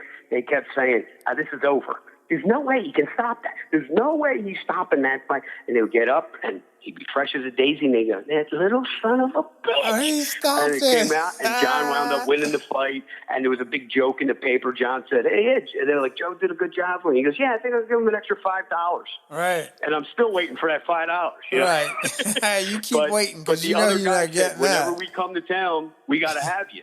And I said, "No problem." That's perfect. Yeah. No, I enjoy working with you too. I mean, you already know that. Yeah. I know you know that. Oh yeah. And we get it. What about Christian Cardo, man? That's my boy, Christian Cardo. I know. Right? You know what? It's a shame. He all this stuff. He's had about 5 or 6 opportunities that he should have fought since since when he got knocked out, and something happened every time. The first show he was supposed to do got canceled. Yeah. Then then something else happened. I think he was sick or had an injury, something, and then this COVID crap. I know. He was he was scheduled to fight. What the hell was it? April? Yep, he was March? ready to go. He was ready to fight. Was it. Yeah, all ready to go. Yeah. I worked. I know him since he was a little kid, and I always could see my son actually, who's 21 years old now, who's like about 6 foot tall and 170 pounds, so they wouldn't be able to do it now. But they used to spar together a few times when my son used to fight, and I mean, I could see the intensity he had, and, great fighter, and the focus and the skills. Smart kid, just a smart kid, man. Really smart and talented. And that's the thing. See, that's the thing too. He's smart. Yeah. So he don't need this if he doesn't want to do it. Yep. It's not like I have to. You know what I mean? So that's got plenty of cool options because he just wants to. Yeah. You know what I mean? Like, he's a fighter, man. He's a fighter. That kid can fight. Oh, well, it's in his blood. Yeah, he can fight. He had 3 uncles who were freaking, yep. So what do you think about... One uncle owned the funeral home. So what do you think about that? Because now you kind of brought something up, man. Because this kid, Christian Cardo, can go, bro. He can fight. At 118 pounds, he's like, he's on his way right there, right up to the top 10. He's going to break that top 10 pretty quickly. And it'll happen relatively quickly for him. And the thing is like, he had that one little roadblock, something happened, right. it was like really kind of like I was there. We were fighting that night. I had a fighter on that card, and it was a total freak incident. It really was like an incident, man. It was like a lucky shot, man. It wasn't supposed to land, and it happened. And it happens all the time. Yeah, but you know what I mean? So this is what I'm going to ask you. So where do you stand on records, man? Because I just had a guy on. I just had Jeremy Lance was on we talked about sanctioning belts, and then I had a conversation, really great conversation with Russell Peltz about the state of boxing and the fact that, there's too many belts, man, and people put too much credit in the win-loss column. Mm-hmm. Like if you lose, that's it, right? That's it. Throw you on the bone pile. Yeah, right. So what do you think about that? Now that's what I'll give you. Prime example is the way I look at it is everybody wants to be 20-5-0, and they don't give a flying shit how they got there. They want to fight my grandmother, your sister, your dead uncle twice, right? And they don't care. And then they don't realize when they got to that point, thinking, "Oh, how come I got beat up so easy by this guy?" Well, because maybe that guy fought the real guys. Right, for real. I don't believe records. Look, go back and look. Guys from say the 50s and 60s, like somebody like Joey Giardello, right. Middleweight champion of the world. He'd win one, lose two, come back, win 3, 4, 5. Guy wound up being champion of the world. It took him a while, which for a lot of other reasons too, where he didn't want to, agree to do this or that, whatever. But I don't like it at all because I was in a car years ago with somebody who had a bunch of like first round knockouts. Right? It was like a cruiserweight, and I'm in the car with 2 promoters, a manager, and a matchmaker. We're driving along right before a fight, big fight. And we're out of town somewhere, wherever we were. And they were asking about this fighter because he got knocked out in the first round. Now, he had been knocking everybody out in the first round. Right? So everybody thought he was it, but he got knocked out in the first round because he didn't take it serious for that fight, whatever. But he got hit lucky, boom. And they went like this, throw him on a pile, make him an opponent. Wow. Yeah, fuck him. Just like that. You know what I mean? And that's the way people look at things. And it's like, that there shouldn't be, that's why I give some respect to these guys in the MMA. Yeah. I mean, you got guys fighting for titles that are 15-6. Right, exactly. And, no problem. And they fight their hearts out. Well, like when I was promoting shows, I wouldn't put down the guys' records on the bout sheets. And I'd have people betting against, I'll pick the blue corner, you pick the white corner. Because I would match them up as evenly as I possibly could. Sure. And if that meant a 5-5 guy versus a 6-4 guy, no problem. And they'd make some of the best fights of the night. Right. But it gives guys opportunities to get a win. Right. To get, instead of the 10-0 guy always has to fight the 0-5 guy. It's just, meaning you're not allowed to fight 6 fights, but a lot of them is, how much more is it close to being fixed sometimes? Yeah. If you're a scientist. Like that girl fight last week. Yeah, that went 7 seconds. Oh, my Come God. on. Travesty. Come on. It's like that girl, anybody she had fought, were all strippers. Yeah. They weren't even real pro fighters that the girl that got knocked out ever fought. So she gets in with a ring with somebody who's real, and that's what happens. People can die. You're in a life and death business. No. You don't get a license to fight. You get a license to kill. I tell people all the time, you could kill a guy, step over him, walk out. Not only will they shake your hand, but they'll put money in it, and you can leave. Right. And nobody should want that to happen. I've had long conversations with Boom Boom Mancini, and he had to live with that because the doctor told him that last punch he hit the guy with killed him. Yeah, it was the very last one. Yeah. Mm-hmm. Yeah, you got to live. Nobody should want to. And he was never right after that. And even say Sugar Ray Robinson, it happened to him. Emil Griffith. It affects guys differently, but it's not what you want to do. But it can happen, and it does happen. I've been there two different times when people have died, and it ain't funny, and it ain't nice, it's Yeah, I don't know. Maybe we'll all be burning in hell for this. I don't know. I don't know that God wants us to be punching each other for money. Right. But who knows? You know what I mean? Right. But we also do bring a lot of entertainment to the world. So maybe that gets us a pass. I don't know. I don't know. Yeah, man. I don't believe in records so much because I see so many. Like I see it so much where they just build the guy up. And your average person who's not like a casual boxing fan, they don't know any of that. They have no clue. They think fighters are just these guys who put somebody in front of me. Right. Who you got? It's like that ain't no. You're watching too many movies. Right. The worst thing you ever do is let a fighter pick his own opponent. Holy crap! And even when they do, they wind up saying they don't want the guy at the last minute. Right. Yeah. Right. Oh yeah. Yeah. Brutal. It's very tough. That was one of my hardest jobs, I think, in it was I always made my own matches for my shows. Right. When I was doing shows in like Harris Casino and stuff and wherever I was doing them. But, you know, and because if it's my show, it's got my name on it, I got to make sure everything's going to come up. And the matches are the most important part. That's what people are there to see. Yeah. And, you know. And when you got a good, fair, even match, exactly. you're going to create some explosive energy there. And actually, and it's tough, too, because, you know, I understand, you know, you got the local kid that you want to see him win because he's got a fan base and this and that kind of stuff. But, you know, putting him in with a guy that you could tell may not even know where he is at the moment, that's not a good idea. But you know, if you got, like what we both know is that if you got a fighter who's actually an earner and he's the real deal, right? Yep. He's the real deal. Then you take him, right? And you put him in with fights that are going to really challenge him and bring him to the next level. Right. You have to, you got to at least be in like a 60-40 fight. Yeah. You know what I mean? Yeah, like, for sure. Like at least a 60-40. You know what I mean? Right. You know, 50-50 is when you're fighting for a title. Right. You know what I mean? I'll give it that. You know what I mean? Right. You know, but, you know, when you got these guys and like, okay, first 5 fights, okay, I get it. You're going to get these guys that are, you know, one fight away from not being allowed to fight anymore or something like that. But after that first fight, you got to step it up to a halfway decent journeyman. Right. Then the next 5 fights, you got to step it up even again. You know what I mean? For sure.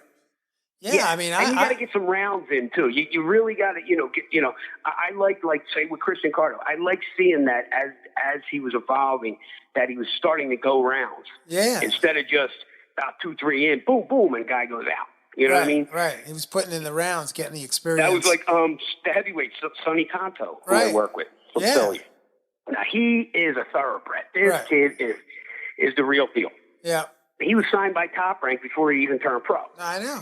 And I remember. And his mother made me a promise when they used to come to my shows and they'd see me work in the place. They always, and when he was littler than me, which is crazy now, he's 6'5". Right. But always said, you're going to be his cut man. And when it was ready, his mother came to me and said, I'm holding my promise. I said, oh, great. And he was, knocking about 4 or 5 guys out. And then he went the distance with a rugged, tough Mexican southpaw. Right. And got the rounds in. He did the full, and I was like, that's good now. Because you know what you got off of your shoulders now? Yeah, that you can go the distance. That knockout thing. Got to knock everybody out. You know what I mean? Got to stay undefeated with knockout. No. Now you just, you get those rounds. And he's for that. Like some of these guys that he was in the beginning, he was mad. You know what I mean? Crack a guy and he'd fall down and the guy goes, oh, my knee hurts. They're like, what? And he was like, what the, he was like, I wanted to fight. Right. Like he's really, you don't have to worry with him. No. He's a bomber, man. He can fight, bro. Yeah. He can fight. And he's actually got boxing skills. Yeah. And he's built like almost like a basketball player. I mean, he's got muscles in his feet. You know what I mean? Like he's ripped up all the way up. Very athletic. Yeah. For his size, what is he, like 6'3"? No, he's almost 6'5". Yeah, so he's 6'5", and he moves like he's like a 190 pounder. Yep. Yeah, he moves like a cruiserweight. He moves like a cruiserweight for sure. And he was a college baseball player. Yeah, I could see that. Yeah. Well, he probably paid like second. Well, he was a pitcher. No, he's a pitcher. Wow. He was a pitcher. Yeah. That's what's up. Yeah, that's amazing. He went to his team in college. They went to the World Series of college baseball. Wow. Yeah. Yeah, he's definitely an athlete. He trains like an athlete. He behaves like an athlete. He conducts himself like an outstanding citizen, and he's just a really, and he has a good personality. Yeah, right, he's a stand-up regular guy. Yep. And he's not like some meathead that like, because you know how this business is. It's show business. Yep. That ring is our stage. Like my son who acts, he does a lot of stage acting, and he's a singer and everything. He sings the anthem sometimes in the fights. I had to point it out. I said, "See, that's my stage right there. That's my." He's like, "No, it ain't." I go, "This is no different than being in the theater. The only difference is you're getting punched. Right. You got to dodge punches. Right. That's it. It's harder. No, it's harder because you got to have the theater of boxing, and yes, you got to have the skills. Yep. You got to have both. Yeah. Well, I used to have a sign above in my gym, and it said "Tough ain't enough." Right. That's what it said in my gym. I used to tell guys, "Oh, if you're just tough, go play football." Yeah, no, for sure. You know what I mean? Because you can't just be tough in this. You can, but you're not going to get too far. That doesn't go very far. You got to have skills. People think fighters are stupid. You might get stupid over the years, but Reagan, you got to be a good fighter. You got to be very smart because you have to anticipate everything on a split second coming at you, and then to react. It's like they say. George Foreman said this. Boxing is the sport that all other sports aspire to be. Yeah. There is no other sport on the earth, and no offense to MMA or anything like that, but it's a whole different animal. Whole different animal. I like to say in that there's almost there's practically no rules. You know what I mean? You can't gouge a guy and hit him in the nuts. Okay, whatever. But when you're kneeing him in the back and you're elbowing the side of his head, it's a legalized street fight. Yeah. You know what I mean? But those guys, they get in there. I give him all the respect in the world, but your average 185-pound MMA fighter, if he was a pro boxer, he'd be about 155 pounds. Right. There's a whole difference in shape. There's a different mindset. It's like I've met MMA fighters. I'll be like wrapping their hands, and they really don't know who I am or something, or they know me, but they'll just know me as the Cutman. And they go, "Wait, you used to box?" I go, "Yeah, I wasn't born this ugly." I wasn't born like this. You know what I mean? I didn't get to face eating Cheerios. Right. And they go, "Really? And what'd you do?" I go, "I was a boxer." They're like, "Oh my God, boxing!" They're like, "Holy shit! Now that's a science." I'm like, "Yeah, no kidding." Like, "You're right." Yeah. Yeah. Yep. Yeah. So. What do you think about this news of the Errol Spence and Garcia fight? I was just about to bring that up. Yeah. Now, going back, I've known Danny since he was 8 years old, I guess. But I mean, I saw that kid. His father brought him in the gym, right, and said, "My kid wants to box. He's always watching it on TV, and he's shadow boxing this and that." He was like, "Can you see if he has anything?" And it was at the Harrogate gym in Philly. And I was training some guys there at the time. Right. And I mean, we're going back 20-some years ago. Yeah. And he said, if you don't think he has anything, I'll take him home. But if you do, I'd like you guys to work with him. Right. So I'm there. That was like a Tuesday. By Saturday, he was fighting. Wow. In an amateur fight. That's how natural he was. Wow. And he, and over the years, I mean, obviously, and he's a good, nice guy, stand-up guy, very respectful guy, and he's put his dues in. He's done really well. I just don't know at this point how it would come out with Spence. I might have to I think I got to give it to Spence, to be honest with you. Right. And why? If Errol Spence is the Errol Spence before he got in a car accident. I don't know what the hell. Wow. I don't know. I don't even know. I hear conflicting stories. I hear that he can barely stand up, or I hear that he's training. I hear he's not. I don't know. But a car accident like that, I mean, what did it take out of him? What did it take out of him? You don't know. But look at Vinny Pazienza. Broke his freaking neck in a car accident. Came back, won 5 titles. Right. Look at Willie Pep. Willie Pep was in a freaking plane crash. Right. Broke his back. 6 months later, he was back fighting. Wow. And fought another 15 years after that. Yeah, Willie Pep, to me, that's the best boxer ever. Right. That's a real fighter, man. The will o' the wisp. Yeah, he's as a boxer. He was number one, and then to me, obviously, Sugar Ray Robinson number 2. Yeah. But everybody's always like, oh, and I'm like, no, the guy had over 220 some fights. I'm like, he fought everybody, and he's the only guy to ever win a round without throwing a punch. Wow. I mean, he and this is a time when guys just used to slug it out. Right. 40s and 50s and 60s. I mean, and he fought for like 25 years. And I met guys. I have friends. I know a guy, an older guy from Philly that belonged to the same club I did, and he told me he fought Willie twice. Wow. At the end of Willie's career, and he was like, I was so scared of him. He said he beat the crap out of me, and that was at the end of his career. If it had been during when he was in his prime, I would have died, he said. Right. He was like, Willie would have killed me. And I'm like, really? And he said, yep. Yeah, so he used to fly around the places from town to town, fighting the local heroes. Right. Fight anybody he could get his hands on. Right. Yeah. I just I wanted to get Danny on the program, Danny Garcia on the program to kind of chop up this up and coming fight with Errol Spence, because I would love to see him win. I really would. Oh man, me too. I don't know though. Me too. Well, listen, I think if there's ever a chance for him to capture, to really dominate this fight, it's now. I mean, Errol, Errol, this because is you the got time. a guy coming. It's his first fight back, and it's not because of COVID. No. It's freaking because he was in a horrendous car accident. Yeah, and Danny's got skills, man. I mean, Danny's left hook, bro. I mean, he's got more than just a left hook. People always go, well, yeah, he's only got the left hook. His left hook is like getting hit with a cinder block. But he's got a beautiful right hand. Beautiful right hand. Yeah. Yep. And so he always has. I know. So I really love to see Danny, man. That would be great for Philly. It would be great for Danny. Yeah, it'd be great for his pops. It'd be great for all, for the whole everybody boxing community, bro. That would be amazing. Yep. And I'm really, I love Errol Spence too. Skills pay bills. He's an amazing pugilist. But I gotta go with Danny, man. I'm just going with Danny because I think that if they put together the right game plan, they put together the right team. Danny's focused. You know what I mean? Totally focused on everything. He could dominate this fight. Yeah, this is his time. This is his time. This is Danny Garcia's time right now. This is his time. Like, this is it. Yeah.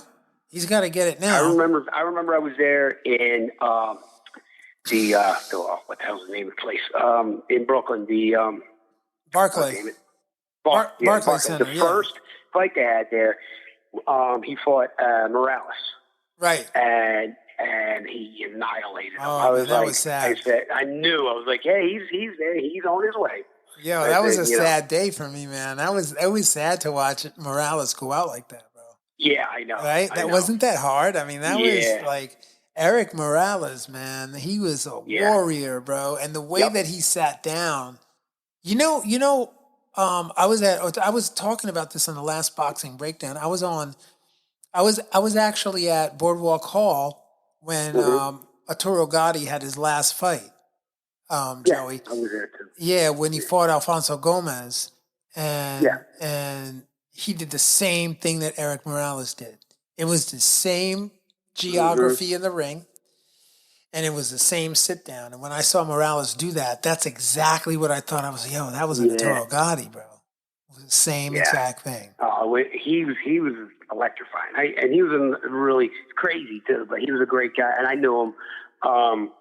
And cool to talk to and everything and have a drink with, Oh, man. But when he used to come out, they start playing that Thunderstruck. I always said nobody should ever be allowed to be able to come out the Thunderstruck ever again. They should have retired that. Right, that's his song. And because when they start playing that and Chuck Zito's leading them out to the ring, and it's like you got chills, and it was like holy shit. Yeah. I remember I was there at the Boardwalk Hall when it was him and Gatti Ward 2. Wow. And that I thought was the best one of the three. Right. And that was, oh my God, that was like electrifying. That you were in the arena for that fight? Oh yeah. Dang. Yep. Dang. I would have, man, I wish I was there. I wasn't there. Damn. I still have a t-shirt that I never wore from it. You got to wear that t-shirt, bro. You probably saving that. That's like a collector's item. I don't even know if I'd wear it, bro. Yeah. I got a friend of mine brought me a T-shirt back from Wild Card, and what's his name? The trainer out there from Wild Card. Who's in Wild Card? Freddie Roach. Darn, why couldn't I just remember Freddie Roach's? That's too many shots, bro. Yeah.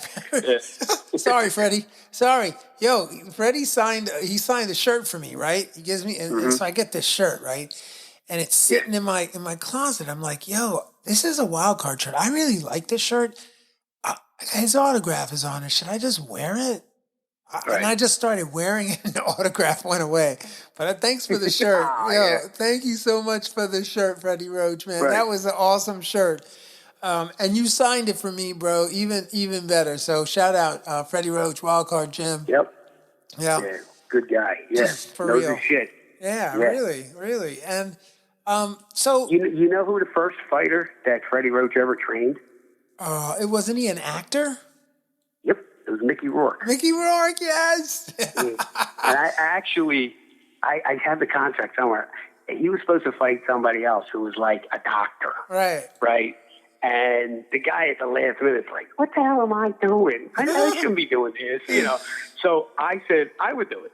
Right. So I was giving up like 10 pounds, whatever, and I was like all ready to do it. And then he backed out because, he was looking for somebody with one arm and one leg. Right. And I was like, I'll kick his ass. I love him in Popa Greenwich Village. Right. I was like, Let me get that. And, but Freddie was trained him, but he was like, he said he spent 4 or 5 hours in the gym, but half the time he was either on the phone, smoking a cigarette, bullshitting, doing nothing. He was like, he's like, come on, man, if you're going to do this, we got to really do it. Right. Yeah, because he was in a movie called Homeboy, right?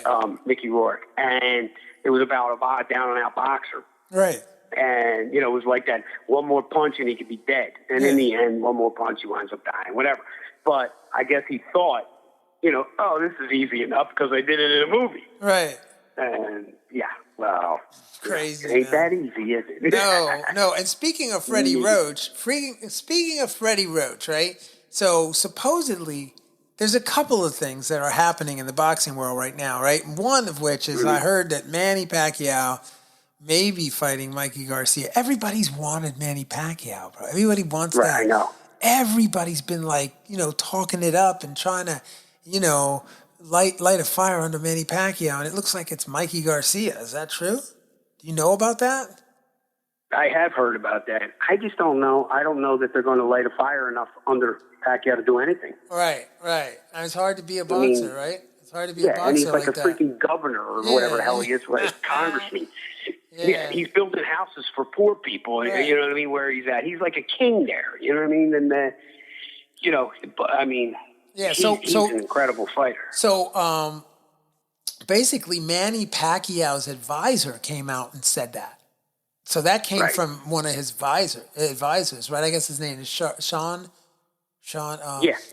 Sean Gibson, right? He came Sean out, Gibbons. That guy came out and said that they were looking at Mikey Garcia for his next fight.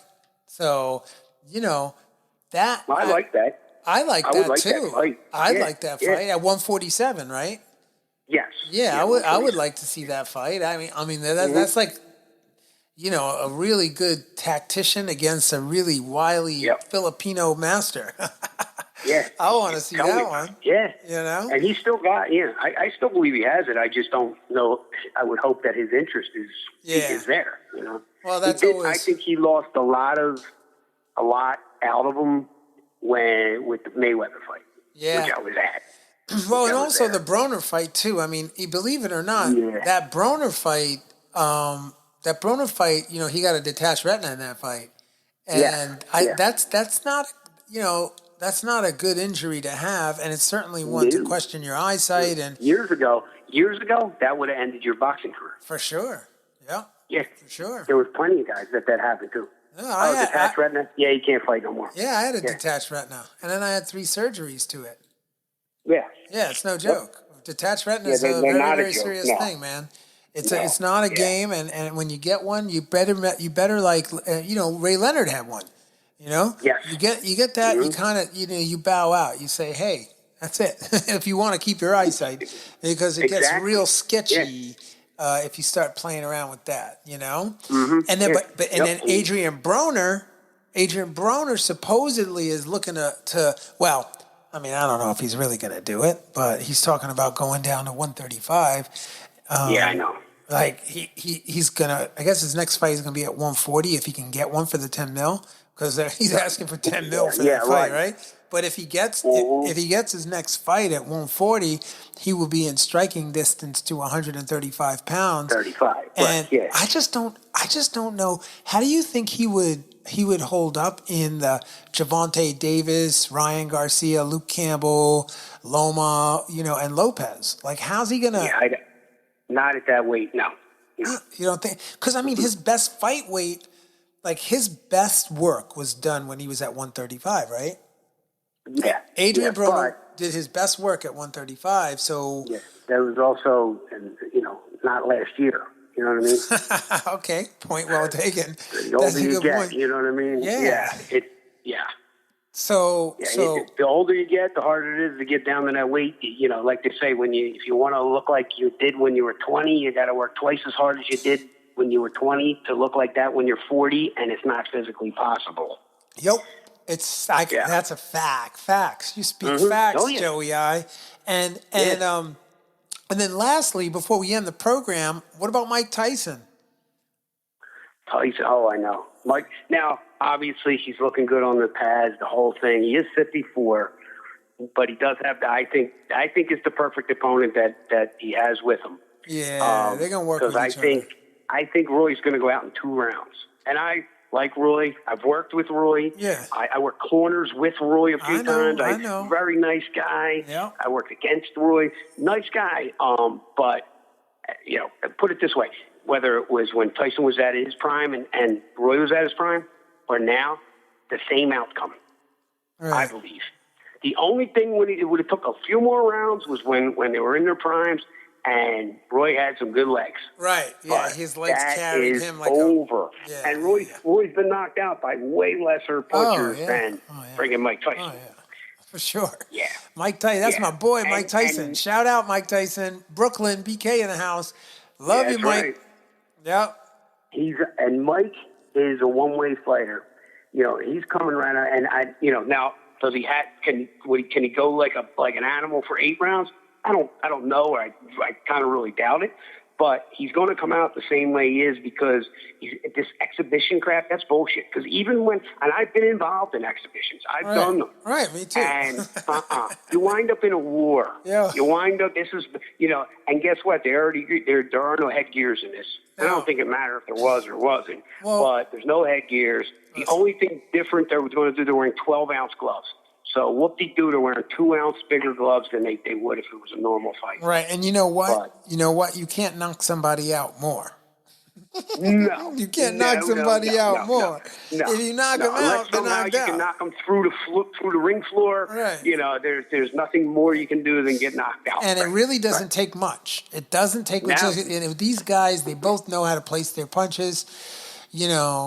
Things get, when you're having fun. The only reason I said 2 rounds is because I see Roy running around the ring, backpedaling around him, trying. And for a round or so, I could see him, the old Roy for a round or so. But after that, I mean, if you look at this, the work, like there's some footage online that you can see of him doing pads in the gym. Yeah. He does look super sharp, Roy, that is.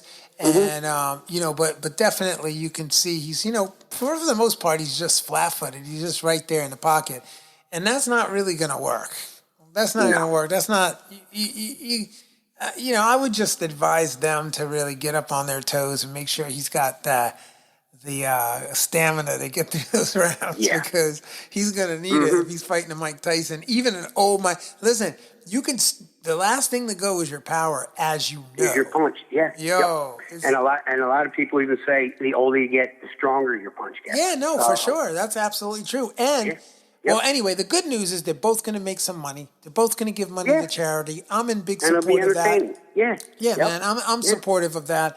And, they're selling it for $49.99. It's a great price to get the fight. I think it's a perfect price point, especially during, where we are with COVID-19 and everything. And, it's not like $99, it's $49.99. You get some friends together and we get to relive our old Mike Tyson days. That's the truth. Right. Yeah. I know.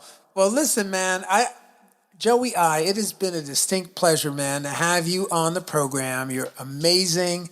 You're a Renaissance guy. And I don't know the last time I had this much fun with one of these podcasts, just really talking to a guy that has so much depth and so much background in so many things, man. It's a pleasure. And I want to thank you for being on the program, bro. Yeah, it was great being on. Same thing. I had fun. And that's what it's about. You know what I mean? The memories you can have of having fun at whatever you're doing. Like they say, if you're having fun what you're doing, even if it's a job, you never work. That's right. Never work Not a day in your life, bro. Yeah. That's it. Yep. And on that note, my friends, I'd like to thank you for listening in to another episode of the Boxing Breakdown. And I want to wish you peace and love. And I'll see you guys on the other side. Boxing Breakdown is out.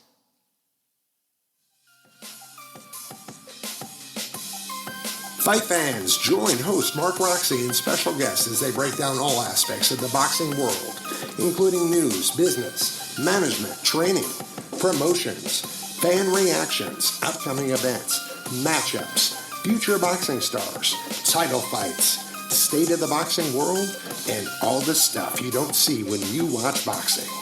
This podcast is released each week on Thursday at 8 p.m. Eastern Standard Time. Live streamed on YouTube, Instagram, and Facebook Live. It's the Boxing Breakdown, hosted by Mark Roxey.